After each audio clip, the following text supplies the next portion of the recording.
Hi guys, it's Jamie Green, and today is Tuesday, August 14th, and I'm here to give you an update on my Amazon FBA journey. I'm going to talk a little quick because my family is just getting home from, I think they went to Chick-fil-A. My husband and I did a little switcheroo. I was at the gym earlier, and I did a 1-hour treadmill workout, running and walking and running and walking. And at the same time, I was watching Tim Saunders' live Facebook little webinar thing, or Facebook Live, I guess you could call it. Let's see. I am realizing that my product, which is very, very specific, which has been out for almost 3.5 months now, it on average sells between, on average, on any given day, sells 2 to 3 units a day. I know on this channel I've gone back and forth of what I'm going to do with my brand and my product, and do I add another product to the product line? Do I see if that will help? I think I went too high of an MOQ starting out. And for those who have been following along, I got into a very competitive niche that mine, my specific product is a sub niche of a bigger niche. But it all, when it comes to keywords, it all kind of meshes into one thing. I'm bidding for keywords that have to do with my sub niche, and I'm also bidding on keywords that have to do with the bigger niche. PPC is working, and I'm not spending too much money on PPC, but I would say for every 4 sales, 1 of them comes from PPC, which means 3 out of 4 are organic sales based on people searching and finding my product. So that's pretty exciting. You know, I finally have accepted that it is probably, you know, a product that is only, for me, is only going to sell 2 to 3 units a day. On a good day, I've had 5 sales recently, which was really exciting. And today I have 1 sale so far. But you know, people tend to buy my product when it's nighttime because they're probably in bed, scrolling through their app and ordering. And I thank you. Okay, so I've got some things to think about. I honestly think I'm just going to be doing some product research for product number 2, 3, 4, and launching it from a different into a different category, a totally different brand.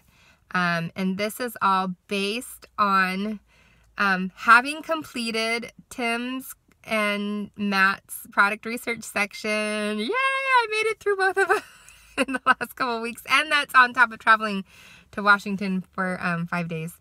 Guys, the truth is they are experienced sellers, and they kind of have the same search criteria, which is very, very different than what I learned from when I bought my first course.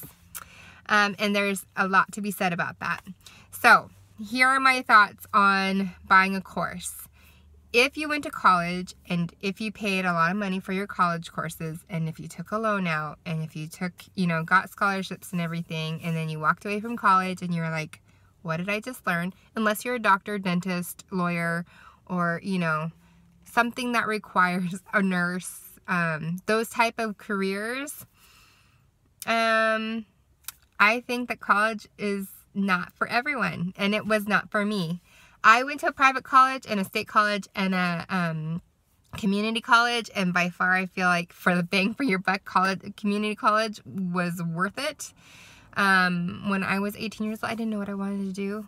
I thought at one time I wanted to be a dentist and a comedian and a real estate investor. That was like what I was gonna do, and I haven't done anything. Yeah, I haven't done any of those. My mom's husband is actually a dentist, so I'm glad I'm not a dentist, because it's a lot. It's a lot. I have been a real estate investor before I was married.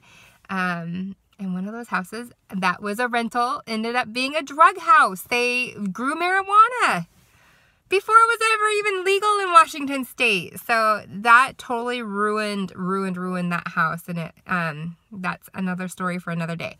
So I have I've always been a bit of an entrepreneur, or someone that just does their own thing, even though I've had real jobs. But Amazon FBA and for what I have learned through the courses from Tim and Matt and even from Dan, you know, it has set, I feel like it's the best investment I have made in myself for where I think this can go and where I believe and know it will go. So, if you guys are on the fence for a course, about buying a course, I think education, you can never stop educating yourself and you should never stop learning. And, you know, I can be an affiliate for Matt's course. Maybe I can be an affiliate for Tim's course down the road. Who knows? But I have not finished both of their courses yet. And I'll probably pick a course and decide which one to go with and tell you why I'll be an affiliate for either one of their courses when I get there. But I'll give you guys a thorough review of their courses individually. So far, they're neck and neck as far as content goes. I would say that Tim is a little more involved with his Facebook groups than Matt is, but Matt is also involved. But Tim is really on it. He's like really making sure his students are getting everything that they need to be successful with Amazon FBA. And I know Matt is also prepared for that and ready for that. His student base just isn't as active in their private Facebook, his private Facebook group. So, I guess it all depends on what your needs are and what you, how you learn and all that stuff and how you apply what you learn. So anyways, that will be a video later on when I've completed the courses. But my search criteria for my next products, so much better. I have so much to work with now. And it's going to take time, and I'm okay with that. I did say no to a supplier on a product that the margins just weren't there. And if I'm going to put out a few $1,000s for another product, I don't want my margins to be so small and then have another not unsuccessful product, because I do feel like my product is successful because it is selling on a daily basis. There's a couple days where there might not be any sales, but then it picks up again, and it's like 5 out of 7 days it sells. 6 out of 7 days it sells, but you just never know who's going to buy your product. And it's so specific. Anyways, I just want to have a little win, another win, and I don't want to be worried about the cost of advertising and launching on PPC and all the fees to then eat into my margins and leave me with nothing and feel like, man, I'm spinning my wheels. So I don't want that. I want to find a product with healthy margins that will, even after PPC and advertising, that it will then still bring money to the table, or that I could then reinvest in more products, and then just keep rolling it in. So that is why I'm taking my time, and why I'm so grateful I have these 2 courses with such great information that's actionable and tangible and what I can apply. So there you have a little update on my journey. And here's my little spiel on launching, because I know that a launch is in my future, in hopefully in a month or 2 at the latest, because I want to get some products in for Q4.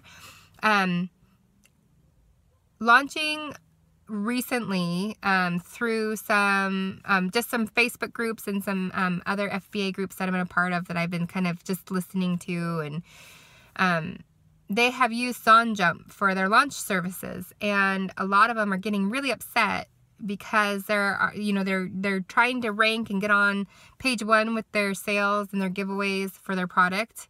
But what's happening is there are people, and I'm going to call them online arbitrageurs because that's what they technically are doing.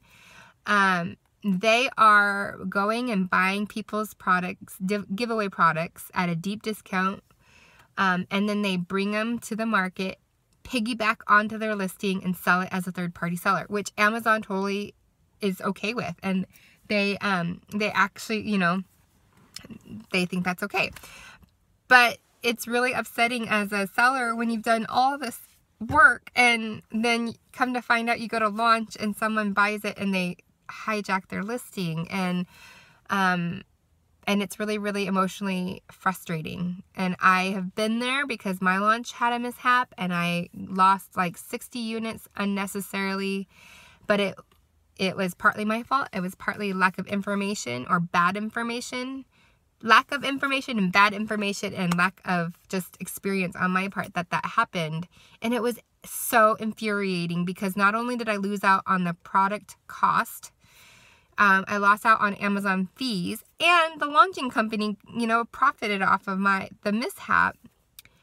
They did help remedy some of the, you know, loss, but the point being is then people took my product and then listed it on eBay and copied everything, and I could have gone after them for copyright infringements and stuff like that, but it's just not worth my time in the end, because they only had so many units that they could sell. So people are getting frustrated because there's a group of people in Texas that are buying up products from ZonJump giveaways, and then they go and they list them on their own storefront as their own products, but on the people's listings that, you know, are doing the giveaways. And it's really aggravating. So here are my thoughts on that. You have to be okay if you're going to use, if you, a new seller watching my channel and video right now, are going to do a launching service, you need to either A, be okay with that. And if you're not okay, then B, you need to learn to launch it yourself, which you can do through Facebook offers and then creating coupon codes in Amazon's campaign manager and distribute them yourself. I will likely do that first, and if that doesn't help me in my future launches, doing the Facebook offers and coupon codes and dispersing them myself, then I'll possibly hire a launching company to do it. But it's a lot of money to be spent on a launching service and you know, giveaways and Amazon fees and like taking a loss and then having people it's just kind of, you know, like this just thing that just probably rubs people the wrong way in a lot of ways. But that's just part of launching a product and a part of doing business with Amazon and doing FBA and doing private label. And the only way you can get around this or like really minimize it is if you have a trademarked brand and you can actually, I'm not, don't quote me on this, but I'm pretty sure when you have enhanced brand content, your product or your brand is gated, and so people can't hijack your listing, so, or your products. And it's different than counterfeiters. That's not what I'm talking about in this video about launching, but just be aware this is part of what comes with doing Amazon FBA. It is going to happen. You cannot avoid it. And maybe they won't list it on your own listing on Amazon, but they will find a way to sell it for, you know, they bought it low and they're going to sell it high. That's online retail. You know, if you go into Target and you buy it for $10, you can sell it online for $30, then you're a retail arbitrager or an online arbitrager if you buy it from the giveaway sites. So just keep that in mind and try and prepare yourself, because it's upsetting to people and they just are going to have to work through the emotions. But just a heads up, that is my rant on launching and giveaways and all that good stuff. But yeah, so that's it, guys. That's all I have for you. I need to get into my family and help them get ready for bed and everything. But I just wanted to make a quick video, and that is that. So subscribe to my channel if you want to watch my journey. I am very close to 500 subscribers. It's just so mind-blowing to me that that's even like a possibility. But yeah, thank you guys for subscribing and watching, and I hope more of you subscribe if you haven't already. I am determined to make this Amazon FBA business of mine for my family just take off and do it well and rinse and, you know, not rinse and repeat. That's what Tim says, but just, you know, go after a product and go after another and another and just go through the steps to make it successful. So, wish me luck. I wish you all luck in your journeys and mad success. And yeah, so whoever is my 500th subscriber, I want, when you subscribe and you see that you're number 500, I want you to comment below and I'll give you a little shout out and everything. So thanks, guys. We'll see you in the next video. Bye.